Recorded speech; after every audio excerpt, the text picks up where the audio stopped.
Bismillahirrahmanirrahim. Assalamualaikum warahmatullahi wabarakatuh. Salam merah menggoda dan salam satu media.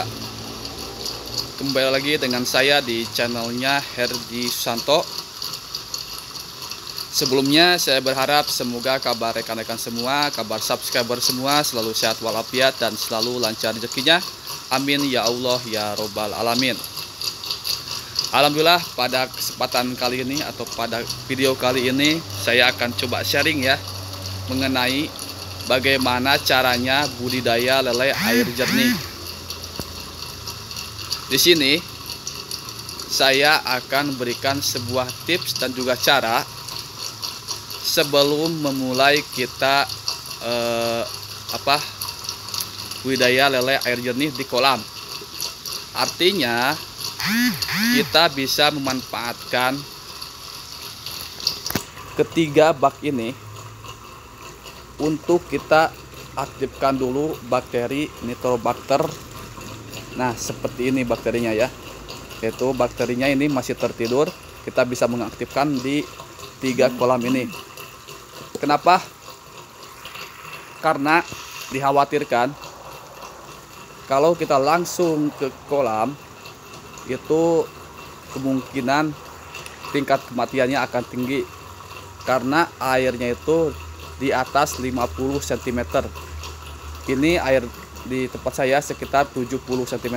Jadi kalau seandainya kita belum mengaktifkan bakteri itu lebih rentan tentunya ya kematian ikan lelenya. Oleh karena itu kita harus mengaktifkan dulu bakteri ini. Karena kenapa? Bakteri ini kalau sudah aktif menjadi Nitrobacter, nah, air akan stabil, suhu air akan stabil, dan juga Nitrobacter tersebut yang ada di bak itu akan memakan amoniak dan juga nitrit yang dihasilkan oleh kotoran ikan lele tersebut.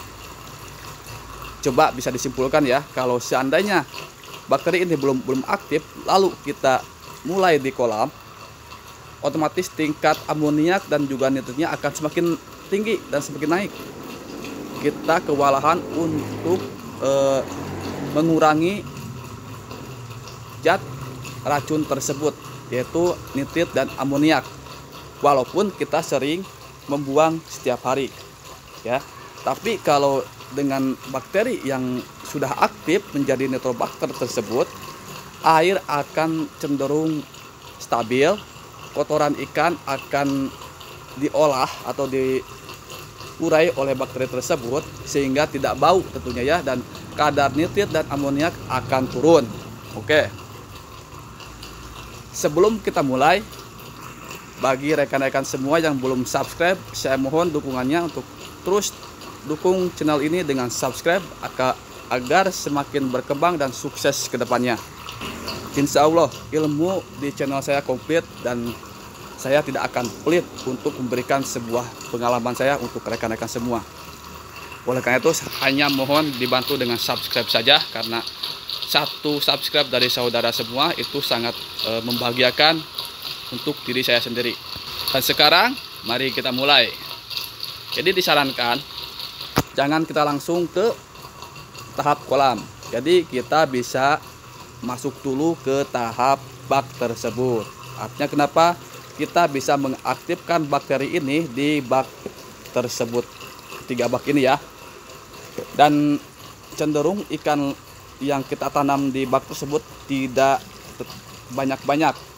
Hanya paling banyak itu 500 ekor.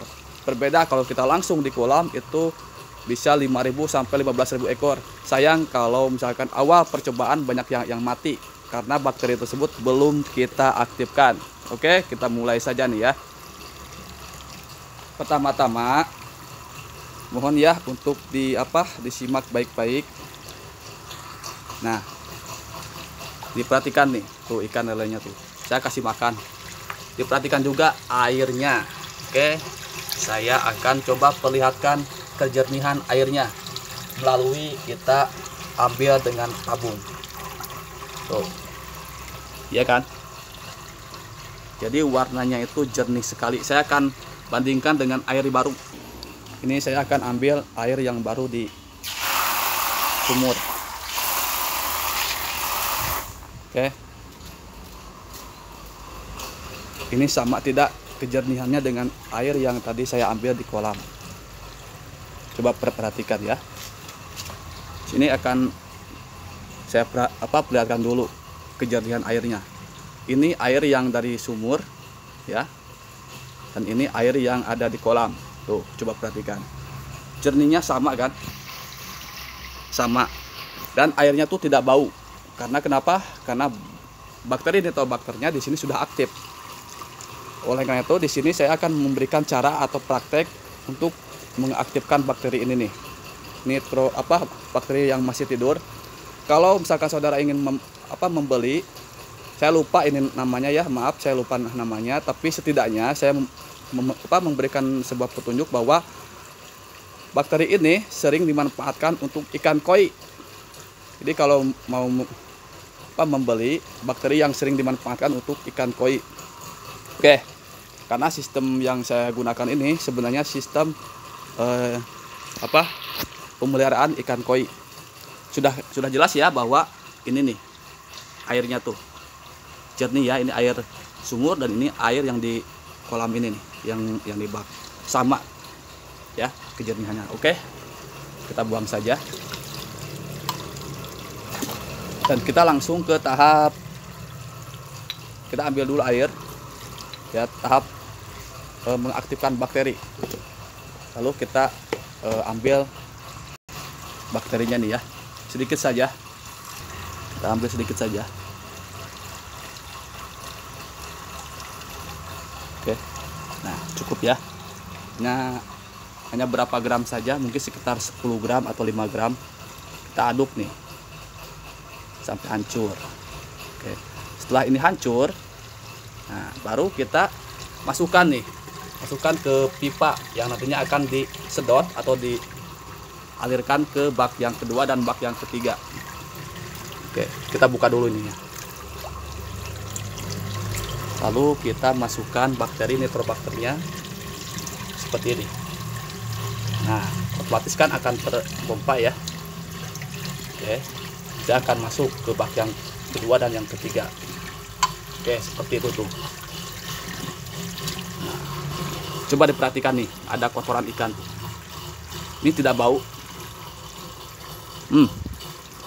Baunya tuh hambar. Dan kalau seandainya kotoran ikan tidak bau, berarti itu tandanya kotoran ikan tuh diurai oleh bakteri yang ada di bak tersebut, yang di bak kedua dan ketiga. Oke, kita simpan kembali. Nah, dan saya akan coba memperlihatkan lagi kejernihan ke dalam air ya, dengan menggunakan tangan. Kalau seandainya tangan saya di dalam masih terlihat, otomatis air ini benar-benar jernih. Tapi kalau tangan saya tidak terlihat, berarti itu kotor. Oke, kita coba nih, perhatikan ya. Oke, saya akan masuk di tangannya nih. Oh, ya kan? Tangan saya tuh masih terlihat di kedalaman 40 cm. Oh, ya kan? Ini dalamnya sekitar 1 cm. 1 meter, bukan 1 cm, maaf, 1 meter kedalamannya. Barusan saya memasukkan segini nih. Itu masih terlihat ya. Sekitar 40 cm masih terlihat tangan saya, masih jernih. Nah, jadi tujuan mengaktifkan bakteri tersebut yang saya tadi katakan itu untuk memakan nitrit dan juga amoniak. Karena bakteri tersebut itu butuh makanan, yaitu nitrit dan amoniak yang dihasilkan oleh kotoran ikan itu sendiri ya. Perlu diingat nih ya, perlu diingat kalau seandainya rekan-rekan semua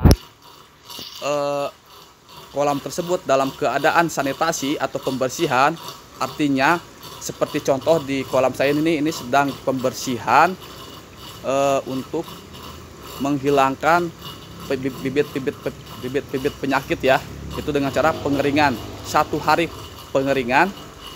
Tapi jangan sampai bak tersebut itu tidak berjalan, artinya tidak dikasih ikan. Kenapa? Karena bakteri ini akan mati kalau seandainya tidak ada zat amoniak dan juga zat nitrit. Artinya juga kita harus tanam ikan seperti contoh di saya ini, walaupun 1 hari. Ya jangan sampai bakteri ini tidak ada makanan, karena makanannya itu adalah nitrit dan amoniak. Oke, cukup sekian penjelasan dari saya tentang 10 menit kita belajar mengaktifkan bakteri yang masih tertidur atau bakteri yang belum aktif ini kita aktifkan di bak tersebut. Semoga video ini memberikan semangat untuk rekan-rekan semua, dan semoga rekan-rekan semua sukses dalam memulai budidayanya. Salam sukses dari saya. Wassalamualaikum warahmatullahi wabarakatuh. Semakin mantap.